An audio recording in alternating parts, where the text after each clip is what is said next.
الإنس إلا ليعبدون. صلوات بھیجیں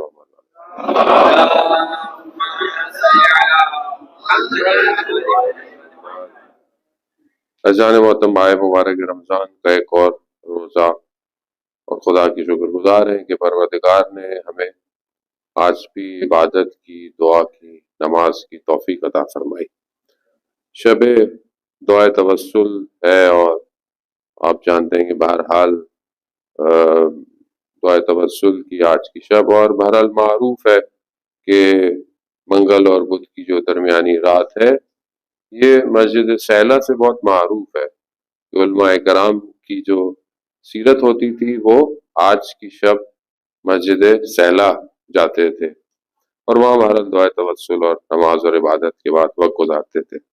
معروف یہی ہے علماء کرام سے بھی کہ جو 40 ہفتے تک 40 ویکس کنٹینیو مسجد سیلہ جاتا اور مغرب عشاء کی نماز اور اعمال انجام دیتا تو بہرحال وہ امام زمانہ سے زیارت کے لیے اس عمل کو انجام دیتے تھے۔ اور کافی علماؤں کی جو اوتھنٹک ہمارے پاس بکس ہیں اور اوتھنٹک ذرائع ہیں ان سے کہ بہرحال علماؤں کی امام وقت سے ملاقات ہے۔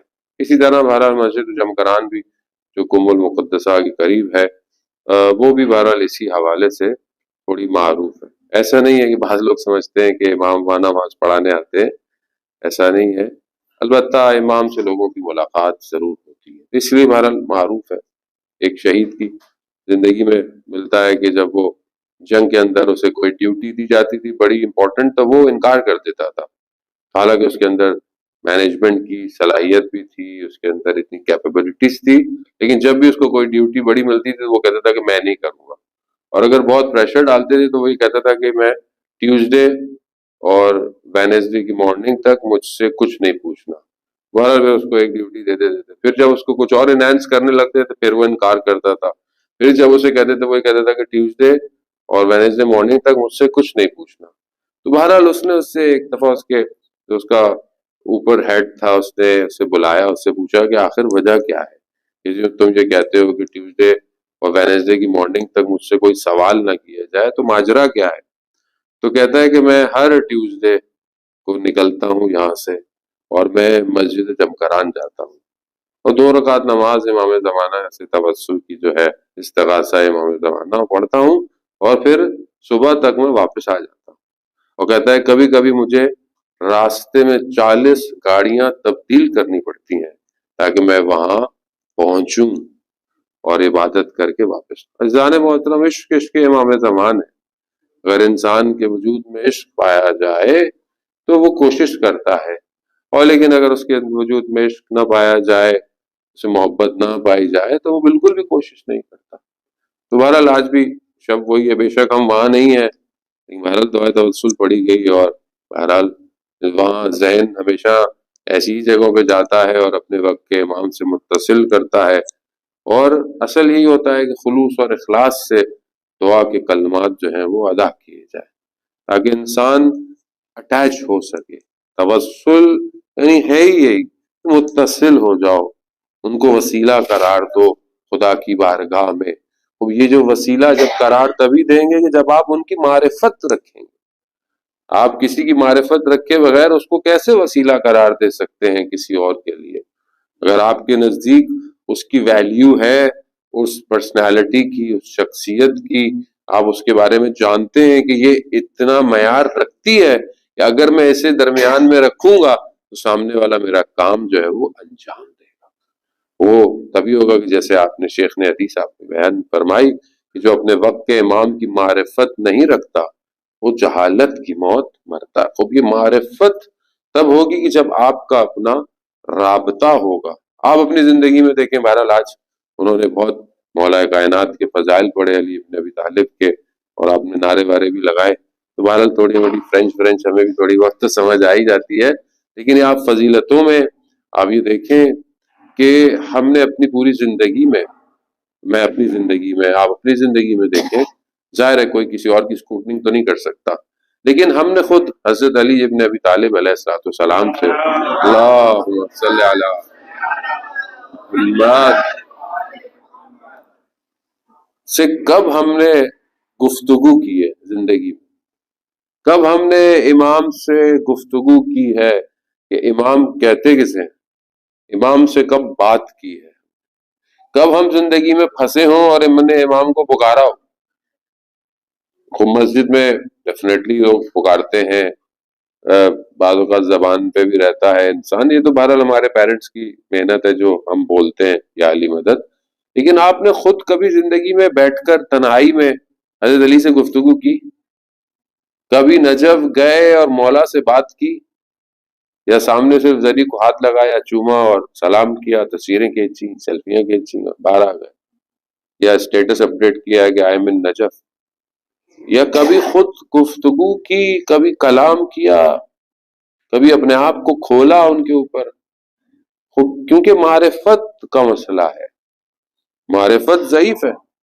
جب آپ کو معرفت نہیں ہوگی تو ظاہر ہے آپ اس تھراٹ کے ساتھ نہیں بھاگیں گے، اس تھراٹ کے ساتھ نہ دوڑیں گے، نہ دروازے کھٹکھٹائیں گے.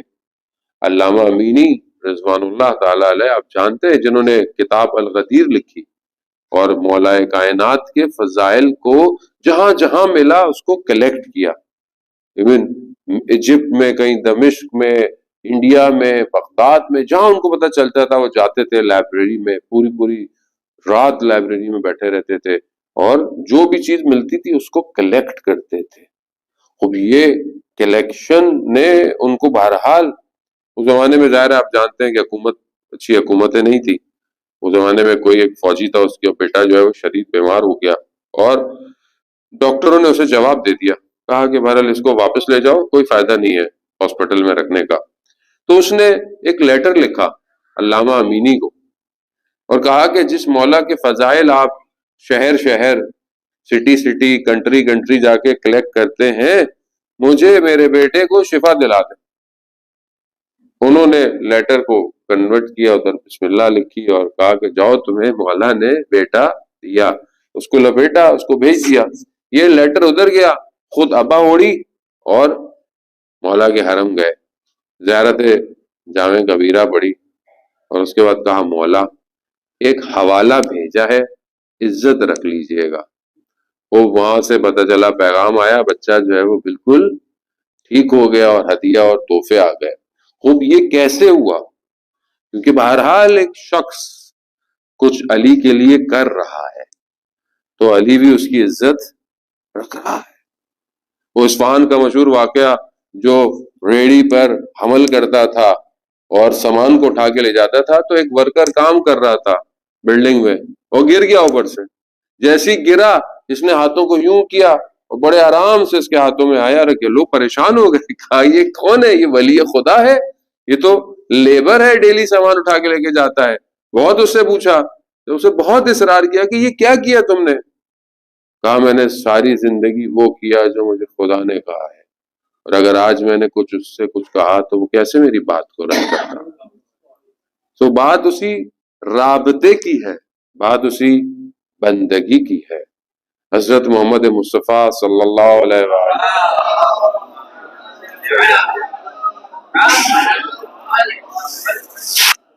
رسول خدا جب معراج پہ گئے، تو حدیث معراج ہے، بہت طولانی ہے، بہت اس کے پارٹس ہیں، آپ نے سنی بھی ہوگی.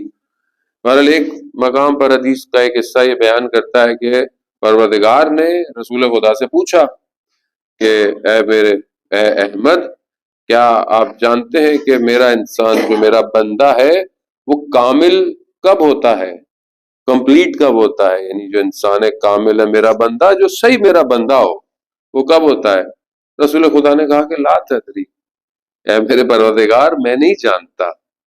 تو پھر خدا نے بہرحال کچھ خصوصیات بتائیں، کچھ ایبلٹیز کو بتایا رسول خدا کو کہ یہ ایبلٹیز جب بندے کے اندر ہوں تو وہ میرا بندہ بہترین بندہ ہے.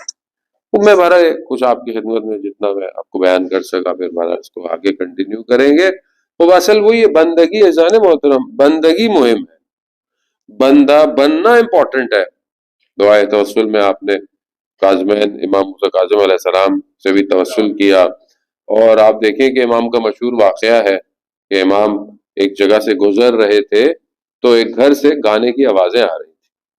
وہاں پر ایک خاتون باہر ڈسٹ بن کچرا وچرا باہر جو ہے وہ پھینک رہی تھی. تو امام نے اس سے پوچھا خاتون سے، اس کنیز سے، کہ یہ کس کا گھر ہے؟ یہ آزاد کا گھر ہے یا غلام کا گھر ہے؟ یعنی جو تمہارا مالک ہے یہ آزاد ہے یا یہ بندہ ہے، غلام ہے؟ تو اس نے بولا آزاد کا گھر ہے، میرا آقا ہے. تو امام نے کہا ہاں اگر بندے کا گھر ہوتا تو ایسی آوازیں گھر سے نہ آتی. یہ کہہ کر امام چلے گئے. جب کنیز واپس گئی تو اس کے مالک نے پوچھا کہ تمہیں کیوں دیر ہوئی؟ تو اس نے بتایا ایسے ایسے. امام نے اس سے یہی کہا کہ یہ آزاد کا گھر ہے یا غلام کا گھر ہے. ایک جملہ امام کا، ایک جملہ، سوچے ڈائریکٹ بھی نہیں تھا، کنیز کے ذریعے سے پہنچا، لیکن کیونکہ کلام معصوم تھا، سیدھا جا کر قلب پر لگا اور قلب کو ٹکڑے ٹکڑے کر دیا. اسی حالت میں وہ دوڑتا ہوا گلی کے کونے تک امام کے پیچھے گیا، خدا کی بارگاہ میں توبہ کی اور امام کے قدموں میں گر گیا. اور ننگے پاؤں اس نے خدا کی توبہ کی تھی، یعنی پاؤں میں جوتے نہیں تھے اس کے. تو اس لیے اس کا نام بشرے حافی. اور ساری زندگی اس نے جوتے نہیں پہنے کیونکہ اس نے ایسی حالت میں خدا کی توبہ کی. تو اصل جو ڈیزگنیشن ہے وہ کہ اٹس ویری امپورٹنٹ کہ وی ہیو ٹو اسٹڈی، اور پڑھائی اور ایجوکیشن اور جاب اور پوسٹ، یعنی آپ کی آئی ڈی، آپ کا ڈیزگنیشن کیا ہے، وہ بٹ ویلیوز. ڈیفینیٹلی آپ دنیا میں رہتے ہیں، آپ کو کام کرنے ہیں، سارے کام ہیں، مگر اصل آئیڈینٹی جسے ملائکہ دیکھ رہے ہوں وہ آپ کا ہیش ٹیگ بندگی ہے. یعنی آپ کا وہ ہیش ٹیگ ملائکہ کو نظر آنا چاہیے. ابھی ہم ویسے تو بہت ہیش ٹیگ لگاتے ہیں اپنی ہر چیز میں، انسٹا میں، فیس بک، یوٹیوب، تاکہ وہ زیادہ سے زیادہ سرچ میں آئے. جانے محترم جو اللہ کی طرف سے ہیش ٹیگ ہے جو سب سے کمال پر ہے وہ بندگی ہے. یعنی انسان خدا کا بندہ بن جائے. اس لیے قرآن دیکھیں جب اپنے پروفٹ کو معراج پہ لے کے جا رہا ہے تو یہ نہیں کہا کہ میں اپنے رسول کو لے کے جا رہا ہوں، اس طرح پہ اب دہی میں اپنے بندے کو معراج پہ لے کے گیا. تو اصل کمال بندگی میں ہے. خوب ہم بندگی کی طرف بڑھیں تو پروردگار نے ان خصوصیتوں کو اپنے حبیب کو بتایا. پہلی خصوصیت کیا ہے، پہلی ایبلٹی کیا ہے کہ حرام سے، محارم الہی سے ورع کرنا. جیسے پہلے بھی آپ نے حدیث کچھ دن پہلے بھی شیخ سے سنی. خوب یعنی ورع یعنی حرام سے، جو حرام ہے اس سے اپنے آپ کو بچانا. خوب ورع ظاہر ہے، ورع میں نے آپ کو پہلے بھی بتایا کہ ایک آدمی نارمل ہوتا ہے، پھر ایک تقوی ہوتا ہے، پھر تقوی کی اپنی سٹیجز ہیں. انشاءاللہ آنے والے دنوں میں اگر خدا نے توفیق دی تو آپ کی خدمت میں کہ تقوی بھی نارملی ایزی نہیں ہے. جیسے آپ بولیں کہ خدا کا تقوی یا متقی یا خطبہ متقین خوب آسان نہیں ہے. امام المتقین ہونا خوب یہ آسان نہیں ہے، اس کی بھی سٹیجز ہیں. ان سٹیجز کے بعد انسان ورا کی سٹیج پہ آتا ہے. خوب انسان کے اندر ملکہ ایک ایسی پاور انہینس ہو جاتی ہے کہ وہ حرام سے آٹومیٹکلی دور ہو جاتا ہے. یعنی پھر اس کو حرام کے لیے اتنی مشکل نہیں ہوتی. یعنی کہ آپ بولیں کہ یہ کیسے آپ نے چھوڑ دیا، میرے لیے آسان. جس طرح آپ معصومین سے جب پوچھا جاتا تھا کہ آپ گناہ کیوں نہیں آپ سے سرزد ہوتا، یا مثلا گناہ کے پاس سے بھی آپ گزرتے ہیں تو آپ کو فیل کیوں نہیں ہوتا، تو انہوں نے کہا کہ ایک جگہ پر بہت گندگی ہے، بہت کچرا ہے، ڈسٹ ہے، یا مطلب بہت گاربیج ہے، تو کیا تم اس کے پاس سے گزرو گے؟ نہیں. گناہ ہمارے لیے ایسی ہے، ہمیں نظر آتا آتش ہے، ہمیں نظر نہیں آتا. ہمیں نظر نہیں آتا کیونکہ ہمیں نہیں پتہ چلتا. مثال کے طور پر رجب علی خیاط کے، جن کا میں نے آپ کی خدمت میں پہلے بھی ذکر کیا، اپنے بیٹے کے ساتھ بازار میں جا رہے تھے تو ایک خاتون بے حجاب، بال کھلے ہوئے، اور ہر کسی کی، تو رجب علی خیاط کی نگاہ بھی ان کے بالوں پہ پڑی، خاتون کی. تو ان کے بیٹے نے کہا بابا آپ ہمیں منع کرتے ہیں اور آپ دیکھ رہے ہیں. تو رجب علی خیاط نے کہا بیٹا جو میں دیکھ رہا ہوں وہ تم نہیں دیکھ رہے. انہوں نے کہا کیا؟ کہا کہ یہ کھلے بال نہیں ہے، یہ آتش ہے جہنم کی جو جا رہی ہے، اور جو اس کو دیکھتا ہے اس آتش میں چلا جاتا ہے. خوب ظاہر ہے کہ وہ میں نہیں دیکھ رہا، وہ مجھے نہیں آتا اس طرح نظر، مگر اولیاء خدا جب دل کھل جائے، آن ہو جائے، تو وہ بہرحال ایک حدیث بہت طولانی میں نے آپ لوگوں کے لیے تیار کی، میری ہمت نہیں پڑی کئی دن سے میں آپ کی خدمت میں بیان کروں، جس میں یہ کیفیت ہے. شاید میری اپنی کیفیت نہیں آ پا رہی ہے کہ وہ حدیث میں آپ کی خدمت بیان کروں. اللہ کرے کہ ان چند دنوں مجھے وہ توفیق ہو جائے کہ جہاں پر یہ کھل جائے کہ بہرحال آدمی کے اندر وہ کیفیت آئے کہ آدمی اس پوزیشن کو دیکھے کہ اسے پتہ چل جائے کہ ہاں یہ تو حرام ہے اس کو.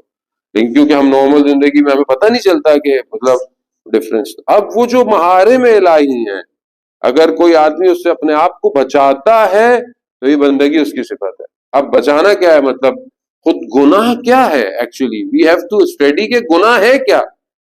اب جیسے ہم چھوٹے تھے، میں تو چھوٹا نہیں، میری بیٹی جو بڑی ہوگی ماشاءاللہ، چھوٹی تھی تو ہم بار بار کہتے یہ نہیں کرو جنت میں جاؤ گی، یہ کرو گی تو جنت میں جاؤ گی، یہ کر. وہ بچی سادی تھی، اس نے بولا کہ جنت ہے کہاں بابا، جنت کہاں ہے. اب اس کو خوب بات وہی ہے کہ جب آپ گناہ کی بات کرتے ہیں تو گناہ کی ماہیت کیا ہے، گناہ ہے کیا، اس کو پہلے انڈرسٹینڈ تو کریں تب آپ کو پتا میں گناہ چھوڑوں. تو ہمیں پتہ ہی نہیں ہے گناہ ہے کیا، گناہ سمجھ میں نہیں آتا. بچوں کو بولے یہ نہیں کرو وہ نہیں کرو، بچے ادھر سے سنتے ہیں ادھر سے اڑا دیتے ہیں، بولے پتہ نہیں ابا تو بولتے ہی رہتے ہیں ساری چیزیں. وہ ماں باپ، یہ مطلب ایک نیچرل سی بات ہے، بس اپنی نگاہوں کو کنٹرول رکھو، نگاہوں کو نامحرم سے بچاؤ، اپنے آپ کو نامحرم ریلیشن شپ سے. خوب یہ نہیں فیل ہوتا انسان کو، پتہ نہیں چلتا انسان کس وادی کے اندر گھوم رہا ہے. ویسے بھی سوشل میڈیا اور یہ ساری چیزیں، اس نے تو سارے حدود اور بریکس ختم کر دیے نا. اب تو کوئی شرم حیا سب ختم ہو گیا، انسان کو پتہ بھی نہیں ہے.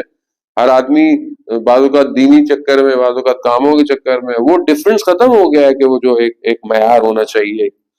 اب گناہ جو ہے وہ چند چیزوں سے اگر سمجھا جائے تو، مثال کے طور پر آپ دیکھتے ہیں کہ کسی نے گاڑی مار دی. اب جس نے گاڑی ماری، کس نے ماری، کہاں ماری، کس کو لگی. لیکن جب ایمبولینس آتی ہے تو یہ نہیں پوچھتی کس نے ماری کہاں ماری، کس نے پوچھتی لگی کس کو ہے. ایٹ دا اینڈ اس حادثے کا جو نقصان ہے وہ کیا ہے. گناہ ایسی ہے، ایک گناہ ہے خود، مثال کے طور پر جھوٹ بولنا، اور ایک وہ ہے جس نے جھوٹ بولا ہے اس کی وجہ سے گناہ بڑھ جاتا ہے. ایک عام آدمی جھوٹ بولے، ایک عالم جھوٹ بولے، فرق ہے. ایک عام آدمی جھوٹ بولتا گو کے گناہ ہے، وہ بھی غلطی کر رہا ہے. لیکن اگر خدا نہ خواستہ ایک عالم سے غلطی ہو جائے، ایک ایسے بزرگ سے غلطی ہو جائے، ایک ایسے شخص سے کہ جو معتبر ہو، اعتبار رکھتا ہو کمیونٹی میں، وہ جھوٹ بولے، بہت فرق ہو جاتا ہے. یعنی پھر گناہ، یعنی وہ جو گناہ تھا وہ بڑھ گیا. یعنی چھوٹی گاڑی لگی حادثہ الگ ہے، اور بس جا کے لگ جائے کسی کو، حادثہ الگ ہے، حادثے کی نوعیت الگ ہے. اب اس کے بعد گناہ کے بعد اثرات کیا ہوئے یہ اس سے زیادہ ہے. ہو سکتا ہے حادثہ بڑا ہو کچھ ہو، لیکن کسی کو بچ گیا کسی کو کچھ نہیں ہو جائے گا، شکر ہے بچ گیا. لیکن گناہ ایسا نہیں ہے. آپ یہ نہیں کہہ سکتے کہ ہاں یہ تو چھوٹا گناہ تھا. نہیں، کسی روایت ہے کسی گناہ کو چھوٹا گناہ مت سمجھو، بلکہ یہ دیکھو کہ گناہ کس کے مقابلے میں کر رہے ہو. گناہ کس کے مقابلے میں؟ گناہ ہے حدود الہی، یعنی جو خدا نے باؤنڈری ڈرا کی ہے، you are going out of that boundary, یعنی خدا کے حدود توڑ رہے ہو. خدا نے بارڈر بنایا ہوا ہے، اس بارڈر سے باہر نہیں جانا، اس بارڈر سے باہر گیا تو گناہ ہے. چاہے وہ ہر طرح کا ہو، چاہے وہ زبان سے ہو، چاہے وہ ریلیشن شپ سے ہو، چاہے وہ دیکھنے سے ہو، چاہے وہ عمل سے ہو، چاہے وہ ہاتھ سے ہو، چاہے وہ ریلیشن شپ کسی چیز میں بھی ہو. جو باؤنڈری ہے اس میں رہنا ہے. جب باہر گئے تو کس کے مقابلے میں آ گئے؟ انظر، دیکھو کہ گناہ کس کے مقابلے میں کر رہے. اب چاہے گناہ تم اجتماعی کر رہے ہو، چاہے گناہ تم ذاتی کر، ڈیفینیٹلی ایک شخص گناہ کرتا ہے اس کی ذات پہ نقصان ہوتا ہے، لیکن ایک شخص گناہ کرتا ہے اس کا گناہ پورے معاشرے پر اثرات ڈالتا ہے. سید الشہداء امام حسین علیہ الصلوۃ والسلام،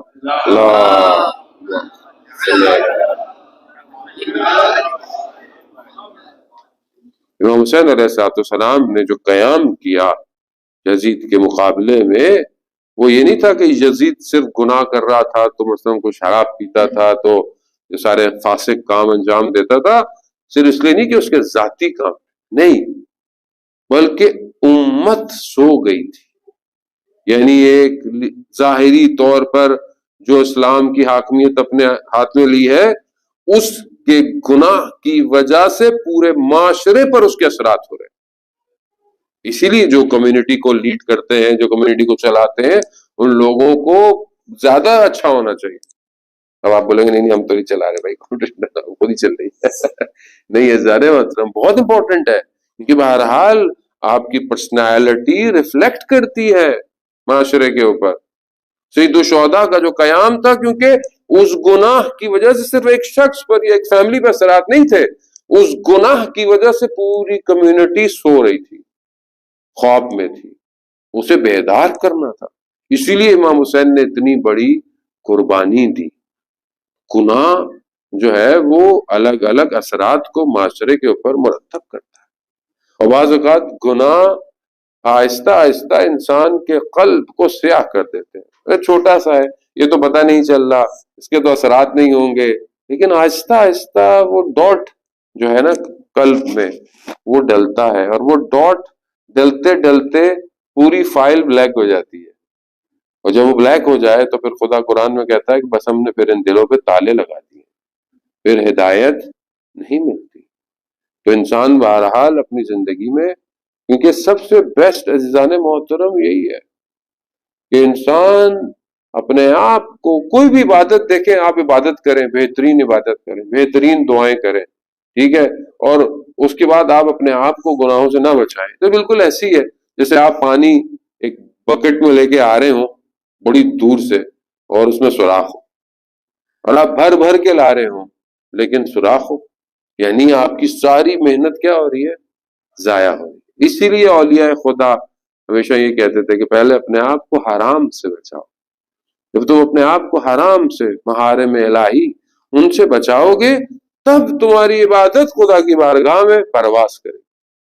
مشہور واقعہ ہے جو بنی اسرائیل کا ایک عابد کا، آپ نے سنا ہوگا، میں نے بھی کئی دفعہ اس کو بیان کیا ہے، کہ وہ عبادت کرتا تھا، مشہور تھا، اور پہاڑوں پہ عابد تھا۔ شیطان آپس میں جمع ہوئے، میٹنگ ہوئی ان کی کہ بھائی اس عابد کو کیسے اس کی عبادت سے ہٹایا جائے۔ وہ ادھر ہے، آپ کو پتہ ہے شیطان آلویز آن ہے، ایکٹیو ہے، وہ ایسا نہیں ہے کہ شیطان جو ہے وہ کبھی سوتا ہوتا ہے، وہ اپنا کام پورا صحیح کرتا ہے۔ شیطان اپنا کام اپنی دیانتداری کے ساتھ کرتا ہے، جو اس کا کام ہے، اس نے اللہ سے وعدہ کیا، اس کو چھوڑتا نہیں ہے کہ میں نہیں چھوڑوں گا ان کو، اور وہ اپنا کام کرتا رہتا ہے۔ تو بہرحال اس کی بھی اپنی مینجمنٹ ہے، اس کے بھی اپنے امپلائیز ہیں بہت سارے دنیا کے اندر۔ تو وہ ساتھ جمع ہو کے بیٹھا، اس نے بولا بھائی کیسا؟ تو ایک نے کہا کہ کھانے سے، ایک نے کہا کہ اس کو اس سے، اس سے، الگ الگ الگ۔ اس نے کہا نہیں، یہ سب چیزوں کو کراس کر چکا ہے۔ تو ایک نے کہا کہ میں اس کو عبادت سے گراؤں گا۔ اب آپ دیکھیں کہ جو انسان کی ویک پوائنٹ ہوتا ہے اسے شیطان جانتا ہے۔ کیوں جانتا ہے شیطان؟ آپ بولیں کیوں جانتا ہے؟ آپ کے ذہن میں کیسے آئے گا شیطان آپ کے ویک پوائنٹس کو کیسے جانتا ہے؟ کیونکہ شیطان آپ کی گرینڈ پیرنٹ سے بھی واقف ہے، ان کو پتا ہے کہ اس کے فیملی میں، اس کے جینز میں کیا پرابلم تھی، یہ ویکنس اس کی فیملی میں چلتی ہوئی آ رہی ہے، وہ جانتا ہے، وہ وہیں سے آتا ہے، اور وہی وہیں سے۔ اور اس لیے قرآن اور آیات کہتی ہیں کہ آپ شیطان کو ہلکا مت سمجھیں، شیطان کو مت سمجھیں کہ مطلب شیطان سو رہا ہے یا نہیں، شیطان عدو مبین ہے، آشکار سخت ترین دشمن ہے تمہارا۔ بہرحال وہ ایک جوان کی صورت میں آیا، اس کا دروازہ کٹکھٹایا، جو بھی تھا، بہرحال کون ہو؟ کہا جوان ہوں۔ کہا میں عبادت کرنا چاہتا ہوں، میرے گھر والے مجھے عبادت نہیں کرنے دے رہے، میرے پاس جگہ نہیں ہے۔ تو میں چلو جوان ہے، عبادت کرے۔ اب وہ عبادت اس نے شروع کی، اور وہ عبادت کیے جائے، ایک ختم ہو، دوسری، تیسری۔ اب یہ عبادت کر کے اس نے بولا بھائی کچھ کھا لو، کچھ افطار کر لو، کچھ ایسا کر لو۔ کہا نہیں، پھر عبادت کیے جائے، پھر اس نے کہا بھائی تھوڑا آرام کر لو۔ کہا نہیں۔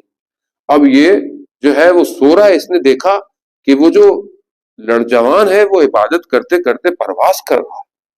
تو اس نے بولا کہ یہ کون سی عبادت ہے کہ میں اتنے سالوں سے عبادت کر رہا ہوں، میں پرواز نہیں کر پایا۔ تو اس نے اس سے پوچھا، اس کو بڑے واسطے دیے، کیونکہ مجھے توقعات نہیں، تم نہیں کر سکتے۔ کہا نہیں نہیں، مجھے بتاؤ، مجھے ایسی عبادت کرنی ہے۔ کہا کہ بہت مشکل ہے۔ کہا کیوں؟ کہا میں نے ایک گناہ کیا ہے، اور جب اس گناہ کو میں یاد کرتا ہوں تو میری عبادت اور آگے کی طرف جاتی ہے۔ اب وہ دیکھیں، اس لیے کہتے ہیں عبادت بغیر بصیرت کے بیکار ہے، یعنی بصیرت ہونی چاہیے، انسان کی آنکھ کھلی بھی ہونی چاہیے، صرف عبادتوں سے کچھ نہیں ہو سکتا۔ ہاتھ میں تسبیح استغفر اللہ استغفر اللہ، کچھ نہیں ہونے والا جب تک آپ کی بصیرت نہ ہو، آن نہ ہو کہ what's happening in the world actually, آپ کو پتہ ہی نہ ہو حق کہاں ہے باطل کہاں ہے۔ تو وہ عابد بیچارہ سادہ سا عابد تھا، اس نے بولا کون سا گناہ؟ کہہ رہا تم نہیں کر سکتے، کہا نہیں مجھے بتاؤ۔ کہا شہر میں جا کر ایک خاتون کی جو غلط کام کرتی ہے اس کے پاس جا کر گناہ کو کرو، پھر یہ اور پھر توبہ کرو۔ اب اس نے کہا میرے پاس تو پیسے بھی نہیں ہے، کہا یہ لو، شیطان نے پیسے بھی دے دیے، سکہ دیا۔ اب یہ نیچے اترا شہر میں، اب جب یہ نیچے اترا تو لوگ احترام کر رہے ہیں، عابد اتنے عرصے کے بعد پہاڑوں سے نیچے آیا ہے، اور اسے پوچھ رہے ہیں کہ اب اس نے اس کا پتہ پوچھا تو یہ سب لوگ سمجھے کہ یہ ان کو امر بالمعروف کرنے جا رہا ہے۔ وہاں پہنچا، دروازہ کھٹکھٹایا تو اس نے بولا کون؟ کہا میں ہوں۔ کہا کیسے آنا؟ وہ بھی پریشان، بولا کیسے آنا ہوا؟ کہا مجھے یہ کرنا ہے۔ کہا کہ کیسی باتیں کر رہے ہیں آپ، عابد ہے۔ کہا تمہیں اس سے کیا، پیسے لو اور اپنا کام انجام دو۔ بہرحال آپ دیکھیں کہ وہ خاتون معاشرے میں اس کا کردار اچھا نہیں تھا مگر بصیرت رکھتی تھی۔ اس نے کہا کہ دیکھیں آپ یہ کام کیوں کرنا چاہتے ہیں؟ کہا کہ تاکہ میں توبہ کروں گا اور میری عبادت میں فرق آئے گا، عبادت اچھی ہوگی۔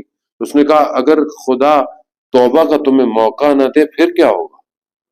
یعنی ایک جملہ اس کا جو ہے وہ اس عابد کو جا کر ہٹ کیا، وہ کہا کہ وہ یقیناً شیطان ہے جو آپ کو گمراہ کر رہا ہے، آپ جائیں، اگر وہ ابھی بھی وہاں پر ہو تو آپ جو کہیں گے میں انجام دوں گی، لیکن اگر وہ نہیں ہوا تو سمجھ لے وہ شیطان تھا۔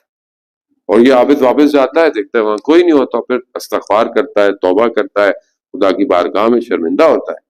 لیکن جیسے ہی عابد جاتا ہے تو یہ خاتون جو ہے اس کا ضمیر، اس کا انر جو ہے وہ اس کو کہتا ہے کہ تم نے اس کو تو کہہ دیا کہ توبہ کرو، یہ توبہ کا موقع تمہیں ملے گا کہ نہیں، تمہارا اپنے بارے میں کیا خیال ہے؟ یہ خیال آنا تھا تو اس نے توبہ کی، اور اسی رات کو وہ گریا کرتے کرتے اس کی ڈیتھ ہو گئی۔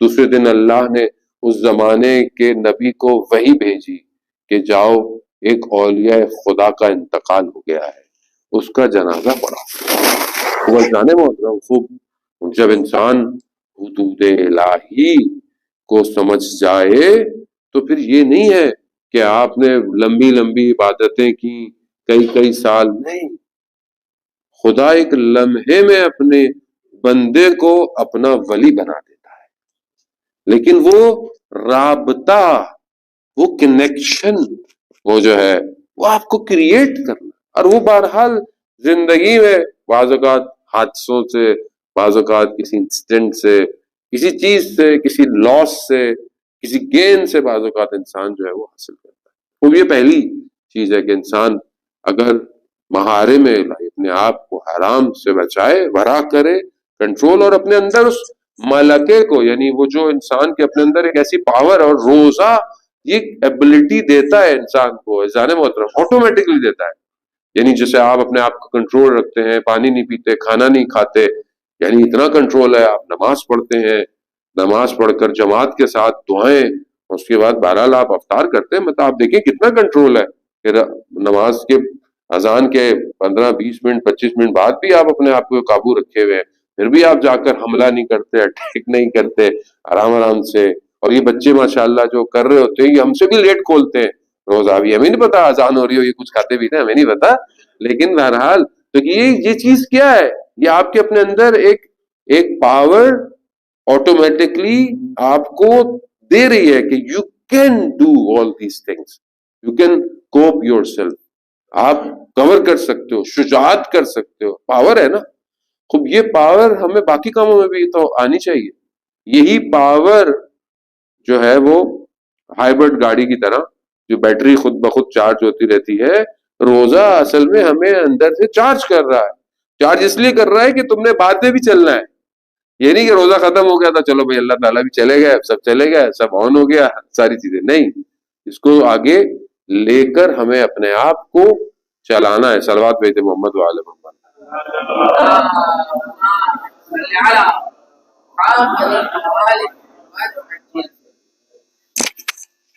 محمد وآل محمد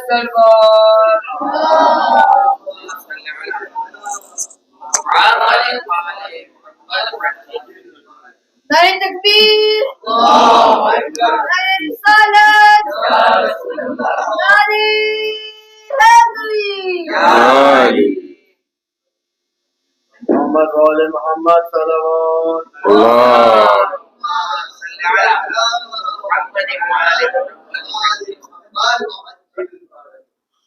بہرحال یہ بھی آٹو پہ لگا ہوا ہے. کہہ رہا ٹائم زیادہ ہو گیا لیکن آج دیر سے بیٹھا ہوں میں. زیادہ نہیں ہوا آج. دعا توسل تھی، دعا تھی تو میں تھوڑا دیر سے بیٹھا ہوں، تو اس لیے آٹو پہ تھا کہ بھائی مولانا صاحب 10 منٹ زیادہ ہو گئے آپ چلے جائیں، کیونکہ اس کے اندر بھی ملکہ ایجاد ہو گیا تھوڑا سا سن کے. تو بہرحال ہمیں بھی اپنے آپ کو جو ہے بزرگ بیٹھے ہوتے ہیں ان کے لیے بھی تھوڑا ظاہر سخت ہوتا ہے قرآن کی. بہرحال چند منٹ میں آپ سے بہرحال زیادہ وقت نہیں لوں گا. بہرحال اپنی گفتگو کو آگے باقی انشاءاللہ گفتگو. کل کے پہلی چیز جو انسان کے اندر اللہ نے خصوصیت دی ہے وہ اپنے آپ کو محارم سے بچائے. جان محترم بہرحال شب توسل ہے، اپنے آپ کو متصل کریں. آپ دیکھیں گے جنہوں نے توسل کیا ہے اہل بیت سے وہ کبھی خالی ہاتھ واپس نہیں گئے، لیکن شرط خلوص اور اخلاص ہے. کیونکہ دیکھیں ہم ان کو کچھ نہیں دے سکتے مگر ہم ان سے لے بہت کچھ سکتے ہیں. ویسے بھی ان کو ہم سے کسی چیز کی ضرورت نہیں ہے، انہیں صرف اطاعت گزار چاہیے جو ان کی اطاعت کرتا. کیونکہ بہرحال ائمہ کا نام تھا تو میرے ذہن میں بہرحال اسی وقت آیا کہ آپ کے دلوں کو بھی مشہد مقدس لے کے چلوں امام کے روزے کی طرف، امام کے حرم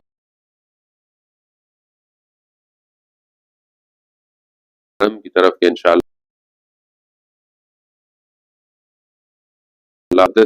مین ہوتا ہے، اس کا کاروبار بزنس ٹک ہو جاتا ہے، لون میں دب جاتا ہے اور سمجھ لیں کہ بینک کرپسی کی طرف چلا جاتا ہے. کچھ اس کے پاس نہیں ہوتا، اس کو سمجھ نہیں آتا کہ میں کیا کروں.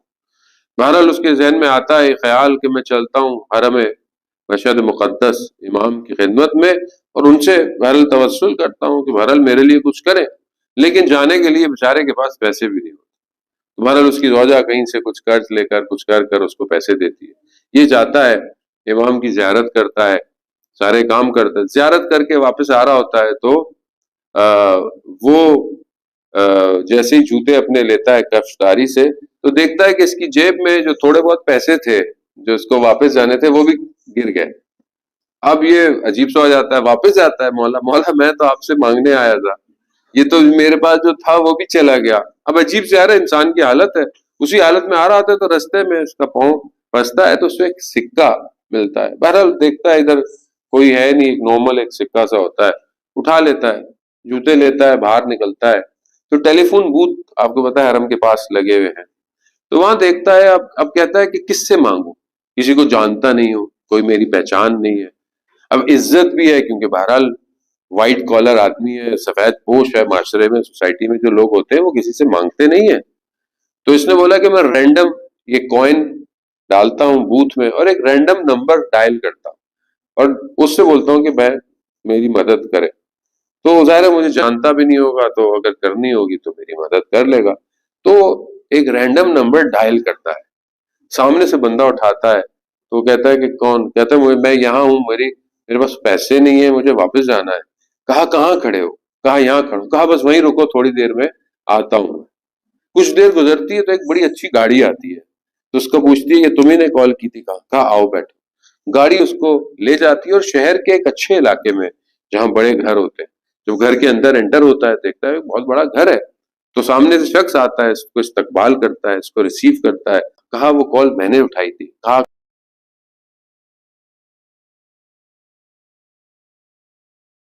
کون ہو؟ کہا تمہاری سے چاہیے. کہتے تمہاری پریشانی کیا ہے؟ کہا ایسا ایسا ہے، میرا کام تھا اور وہ ایسا ایسا ہو گیا، اس میں نقصان ہو گیا، مجھے لوگوں کے پیسے دینے. کہا کتنے پیسے دینے؟ وہ اس زمانے کے حساب سے بہت اماؤنٹ تھی، بڑی اماؤنٹ تھی. تو بہرحال وہ بتاتا ہے سب شاید 100 ملین یا 150 ملین اس زمانے کے حساب سے ایک بڑی اماؤنٹ تھی تمان میں. تو وہ چیک لکھتا ہے اور پوری اماؤنٹ اس کو لکھ کے دے دیتا ہے. بولے یہ لو. کہا کیا؟ کہا یہ واپس کرو. اور کہا کہ یہ مجھے تم سے واپس بھی نہیں چاہیے. وہ تعجب کرتا ہے. پھر کہتا ہے اچھا تمہیں نیا بزنس کے لیے کتنے پیسے چاہیے؟ کہا مجھے اتنے پیسے ہوں گے تو میں نیا کروں. کہا ایک اور چیک لکھتا ہے. کہا یہ لو. اور کہا کہ اگر ہو جائے تو مجھے واپس کر دینا ورنہ مسئلہ نہیں ہے. تو وہ پریشان ہو جاتا ہے کہ مطلب تم ہو کون اور تم اتنی میری مدد کیسے کر رہے ہو؟ تو وہ کہتا ہے کہ میرا بچہ جو چائے تم نے دیکھی جو چائے پلانے ہے، ہاں میرا ایک ہی جوان بیٹا ہے. کہا اس کو ایک عجیب مرض ہو گیا، ایک عجیب بیماری ہو گئی جو میں نے یہاں بہت علاج کرایا لیکن اس کا علاج نہیں ہوتا تھا. پھر میں اس کو دنیا میں لے گیا، پھر میں کہیں انگلینڈ لے گیا اور وہاں گیا تو وہاں انہوں نے کہا کہ اس کے کچھ ٹیسٹ ہوں گے. اگر اس کے کچھ ٹیسٹ رپورٹیں اگر اس کی ٹیسٹ کی رپورٹس پازیٹیو آئیں تو صحیح ہے، ورنہ اگر کچھ رپورٹس آگے پیچھے ہوئی تو پھر بہت مشکل ہے کہ آپ کے بچے کا علاج ہو پائے. بہرحال وہ کہتا ہے کہ کچھ 4 ٹیسٹ تھے کچھ ایسے کہ جس میں سب کو ایک جیسا آنا، لیکن 2 رپورٹس آئیں تو وہ نیگیٹو تھیں اور اس ٹائم میں 2 کا انتظار کر رہا تھا. تو میں اچانک سے ہاسپٹل کے صحن میں آیا اور وہیں سے میں نے امام رضا سے اپنے آپ کو متصل کیا. کہا مولا گو کہ میں آپ کے شہر میں رہتا ہوں، آپ کا اچھا زائر نہیں ہوں جس طرح مجھے آپ کی زیارت کرنی چاہیے، لیکن ہوں تو آپ کے شہر کا. مولا میرا ایک ہی بیٹا ہے، اس کو بچا. کہتے ایسی میں نے تھوڑی دیر میں دیکھا کہ وہاں سے جو میٹ تھا جو نرس تھا وہ آیا اور اس نے کہا کہ یہ 2 رپورٹس پازیٹیو آ گئی ہیں اور ہم بہت تعجب کر رہے ہیں کہ یہ 2 رپورٹ پازیٹیو کیسے آئی ہیں.